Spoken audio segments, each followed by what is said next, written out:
Welcome in, everybody, to Fantasy Pros. This is the Fantasy Baseball Show. It is me, Joey P. Joe Pisapia. With me is the Welsh. And if you look closely, you'll see the happiest boy alive, me, Joe Pisapia. Why? Because the New York Mets signed Juan Soto to a $765 million deal, $75 million signing bonus. Oh, it's a good day. I'm going to light the cigar. I've waited for this cigar. I'm going to light this fake cigar right here. I'm going to light it up. We're going to blow it out there. It's delicious. Because finally, Juan Soto is a New York Met, as I always said he would be someday. Steve Cohen is an art collector, and he has collected this piece of art, and it is Juan Soto. And there's a lot of fallout from it from a fantasy perspective. We're going to talk about that. There's good, there's bad, there's all these different aspects of it. Welsh, this happened. I was still kind of in shock, and I think this is something that, you know, for all of the Met fans out there over the years, you know, they haven't won a World Series since I was 8 years old, all right? So it's been a very long time. And the constant, you're the little brother to the Yankees, and the Yankees are always going to get the player because you're always going to be cheaper than everybody else, and you're never going to put the money forward. Look, Steve Cohen put the money forward. Anybody who's pissed off, if you're a Yankee fan is pissed off, the Yankees put the money forward. They put a little less, but they certainly put enough. And at the end of the day, Juan Soto was a hired gun. You hired him from the Padres because you didn't get Ohtani. And you know what? You had to know he was going to go out there, test the market, and do whatever he was going to do, and Steve Cohen would not be outbid. And Welsh, he was not. So Juan Soto for the next 15 years, or at least the next 5, with really the opt-out. I mean, and that's the whole thing, too. The hyperventilating around this is so funny because there are all these wrinkles. The 5-year opt-out, what that increases the contract to. But at the end of the day, he is a player who is 25 years old, who is arguably right now one of, if not the best hitter in baseball. And who knows in 5-6 years from now how good he could be when he's at his true peak. So let's get your first take, initial instincts from the signing, and then we'll start breaking things down further. So see this shirt? Yes, I do. This is a shout out to RotoWear. This shirt is inspired by Think You Should Leave or whatever, Tim Robinson's show. And if you're watching on the YouTube, there's the little baseball guy who represents the eggs, who's going to, you know, he's a baseball. He's going to eat the eggs. This is a baseball instead of the eggs. This is the money. This is Juan Soto. Feed money. Feed money. Juan Soto wanted all the money. He got all the money. And a power move. I just want to point out, because we could go into the contract stuff. It's a 5-year. He can opt out, and he can go and try to get more if he wants to stay. They have to push it to like $5 million more. But here's the power move. No deferred money in this entire contract. We have been inundated with $680 million deferred from Ohtani, Blake Snell's. Everyone's deferring. Zero. Everyone in the Dodgers is deferring. The Dodgers, I mean, other teams too. Yeah, but the Dodgers especially have made a recent trend of this deferment stuff, which I wonder, what, do they win all these titles and then sell the team off for a gazillion, gabillion, well, they're making a gazillion, bajillion, gajillion dollars anyway, and then and then they have to worry about it at the end of the day. Look, the Mets went out there and got their guy, and to be honest, if we're really talking about, like, yeah, it's about the money first and foremost. It always is. It's always. But I think to a certain extent too, I think Juan Soto wants to be the guy, and I think with the Mets, he's the guy. You think Judge takes that away from him? I think Judge does take that away from him a little bit. And incidentally, but it's just true. And I think with the Mets, he is immediately the guy. No knock on Francisco Lindor. Incredible season, MVP caliber. We all get that. But Soto's the guy. And Soto's going to be the guy for a very long time there.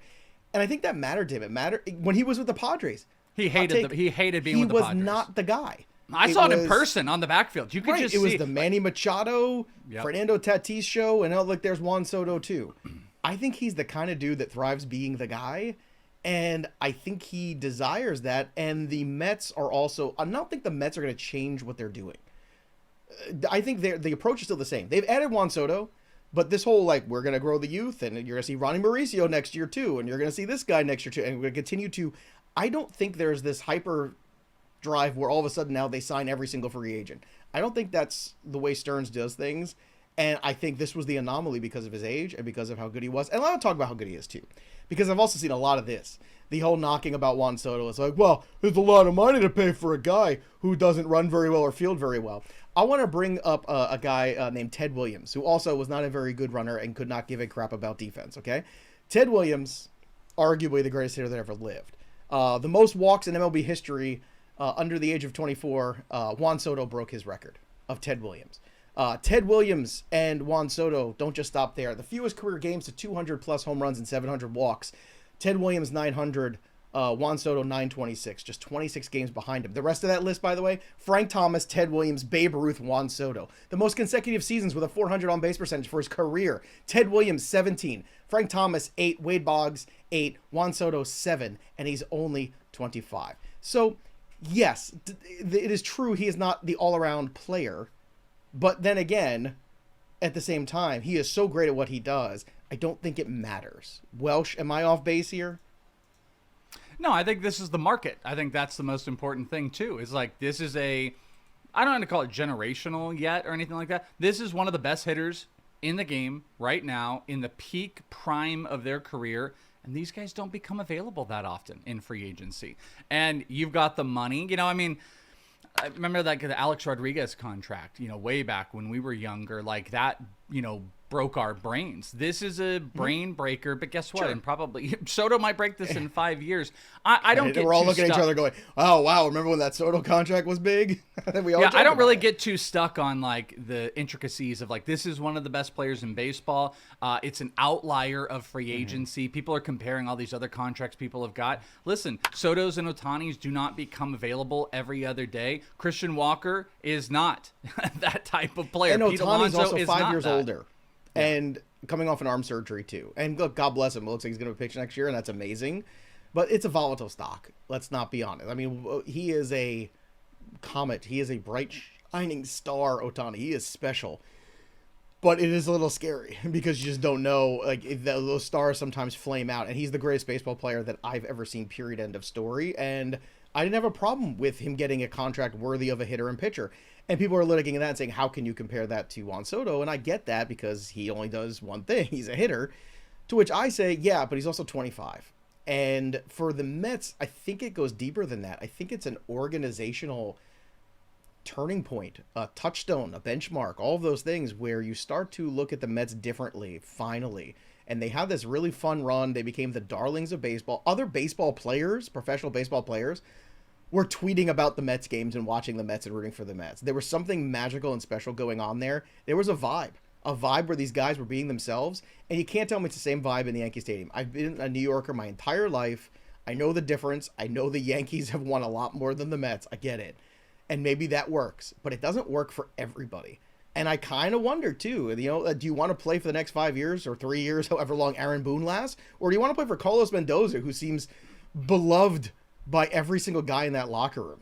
That's a big deal to these guys on a day in, day in. Yeah, I mean, your Metdom is very much coming out, and fair. All of that is fine. Well, do you not think this is a huge touch point turning for an organization that's always been the redheaded stepchild in the city to the big brother Yankees? See that, but that's not my narrative. Like I don't live on the East Coast. I don't think about the Mets. I don't. Yeah, no, I'm not saying it's not true, but I don't wake up in the morning and go, man, those Mets, aren't those silly Mets? Like, yeah, it's a thing for the East Coast you're guys. I know what you're saying. Don't you sick of always watching the Dodgers buy up everybody and kick your ass most years? 100%. But again, those aren't the things that are my narrative. What I do believe this is a changing point is because you now have the core piece, the Mets do, where they can attract any free agent to want to come and play in New York right now. They have the biggest pocketbooks in baseball to be able to pay those players, and you have the core players to be able to recruit. And you said with the young guys, I would start back because now let's start turning this into the fantasy side and like where the impacts are. I don't know if they are going to build up all the young guys. They did build up the young guys. They actually had that sellout a couple years ago. Remember where they moved off to DeGrom and Verlander and they got more pieces. They have a viable minor league system right now where a smart move when you have all your money tied into a couple players is to develop young controllable players to come up to the majors. And they will probably do a version of that. But here's the other thing they have. They have tradable assets. They have it through the wazoo. They've got Brandon Sprott. They've got Tidwell as far as pitchers go. Both very highly sought after pitchers. They've got Luis Angel Acuna, Jet Williams, Drew Gilbert. They've got pieces to either develop and control or to trade. And if I'm the New York Mets, during the winter meetings, I'm doing everything it takes to acquire a guy like Garrett Crochet because they made a couple other interesting moves. They signed Clay Holmes, who they're going to move to be a starting pitcher, hopefully in the Michael King camp of relievers to starters. Next Seth Lugo. I mean, look, that's a trend where these organizations have started identifying those guys. And I wrote about that in the Black Book this year, which, by the way, is available on Amazon right now. Go get it. Welsh, myself, Wonky Penguin, the whole crew wrote it. It was last year's right there. But there it is. And I wrote about that, this trend going towards identifying these pitchers whose metrics show you that, they figured out the kinks in the bullpen, and now they're ready to get back on track. It was Michael King. I mean, not to be very Michael King was touty a about pitcher once upon a time,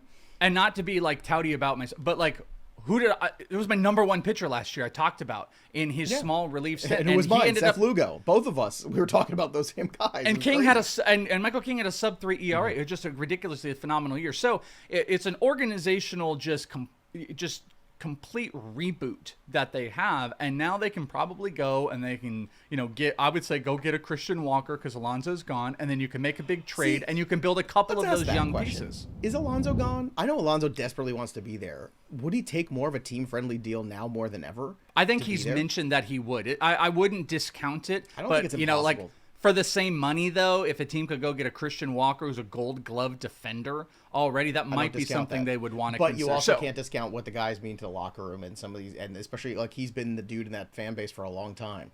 He's a beloved member of that fan base. A lot of people today, knee-jerk reaction, a lot of people, pundits out there say, well, that means Pete Alonso's not coming back. Probably not, but let's not pretend like it's not. You mentioned acquiring some guys. What about a Luis Castillo as a fit too? That's another guy. I feel like the Mariners are looking to move off of him, free up some cash so they can improve their offense. That's another guy that I could see being a domino to fall in this whole Juan Soto stack of cards right now. I think it's a possibility. The only problem is I don't think the Mariners are a team that are looking to trade out for minor league prospects.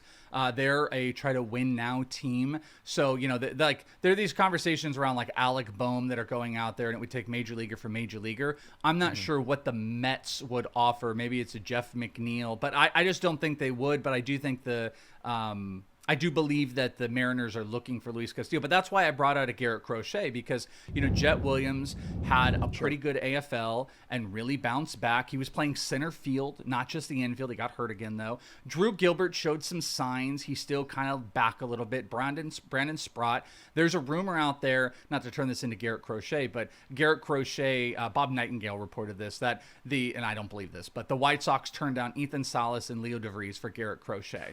Wow. And if you look, and maybe they don't want that far off pieces, but the Mets, who could offer Jet Williams, who they saw. Jet Williams got hurt. The final game was in the White Sox minor league stadium out here in Arizona. They could offer a Brandon Sprott, who throws 99, a Jet Williams, and maybe a Drew Gilbert. Those are three pieces that are close to the majors, and then the Mets would have a big rotation piece. And that is what opens up the floodgates with having Juan Soto there. Talk a little bit about fantasy real quick, Joey. About Soto, and then a couple maybe ancillary. I think there's two guys that stand out, one not on the Mets and one on the Mets that are going to really benefit this. But I know the one on the Mets is going to benefit the Mets. Yeah, and I agree with you on it. It's the same guy. It is the same guy, and I'll let you hit him, and then I will hit the guy that's outside of it. Juan Soto, though, last year, the most ridiculous Baseball Savant page, if you look at his sliders, it is top 1 to just number 1 percentile in the league across the board. Hit 41 homers, 288, 7 stolen bases. He ended up upping his barrel percentage to 19.7. That was a career high. Double-digit launch angle, 57% hard hit rate. All these things are phenomenal. There's really nothing to pick apart. Just want to throw out just a couple little ancillary things to sit on with Juan Soto going there because I love this. I think him going and hitting 2 in this lineup, you have wherever Lindor's going to go. I mean, it's a phenomenal spot for them to score some runs. 2, and then the other guy we want to talk about hits 3 most likely unless somebody else gets acquired.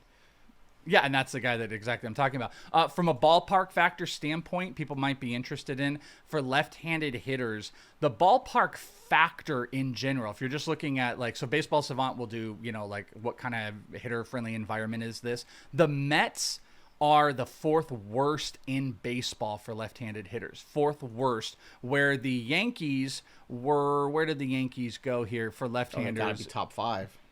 Yankees were 13th overall. Really? Okay. So from an overall ballpark factor, there's a big difference. And then if you factor it into homers, this is the really big discrepancy. Yankees were 3rd best in baseball for left-handed hitters for home run factor. Okay. Mets, there you go, for home run factor.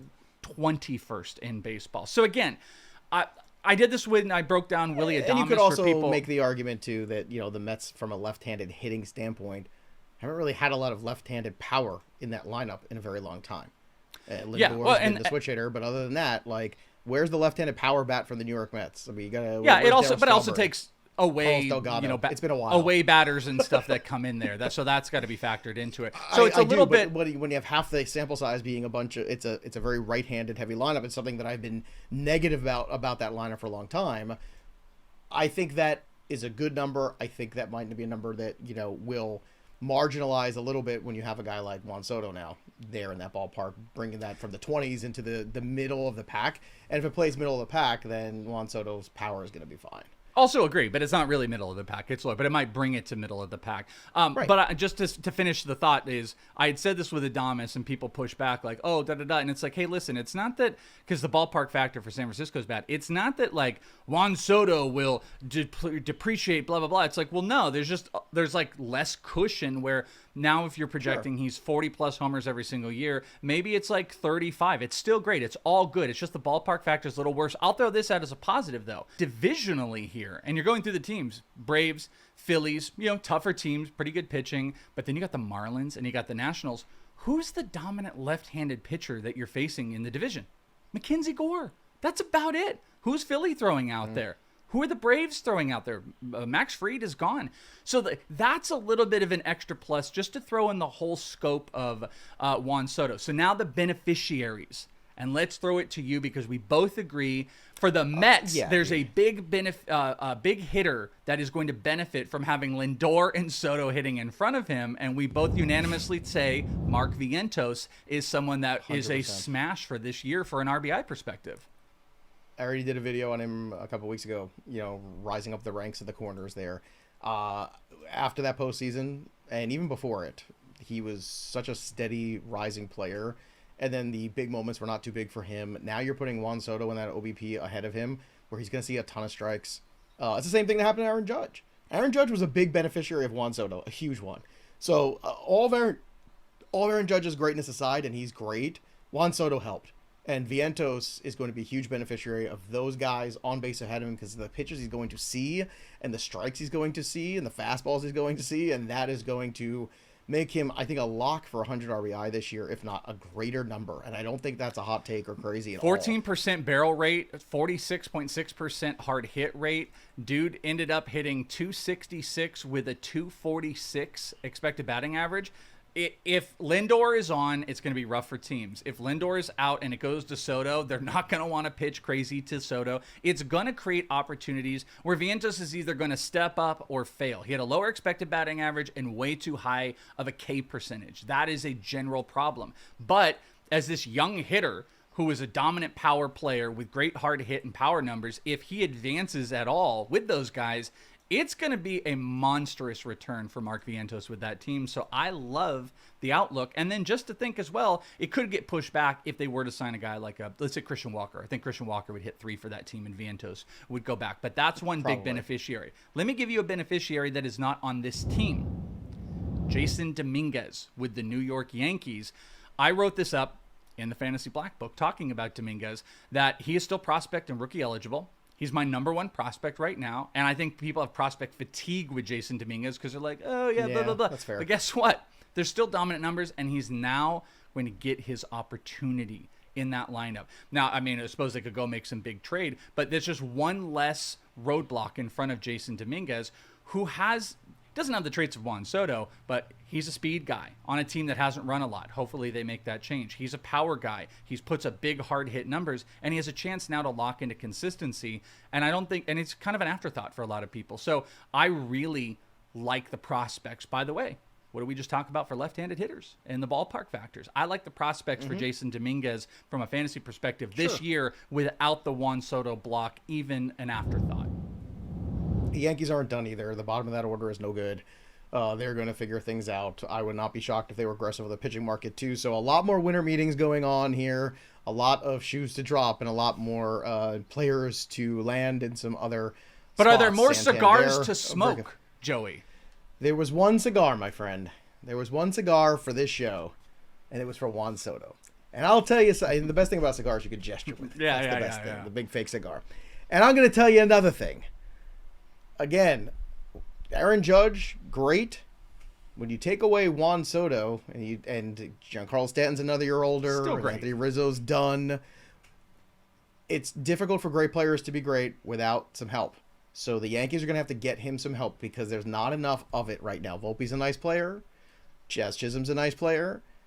They need something else in that lineup. I don't know what it's going to be yet, but we'll figure it out pretty soon. But regardless, a huge move by the New York Mets. Does it change? Look, the one thing you have to realize, too, is we typically get these players, whether it's Harper, or this guy, that guy, they sign these big contracts, and sometimes they get off to slow starts because of all the pressure. I don't know if Juan Soto's that kind of dude.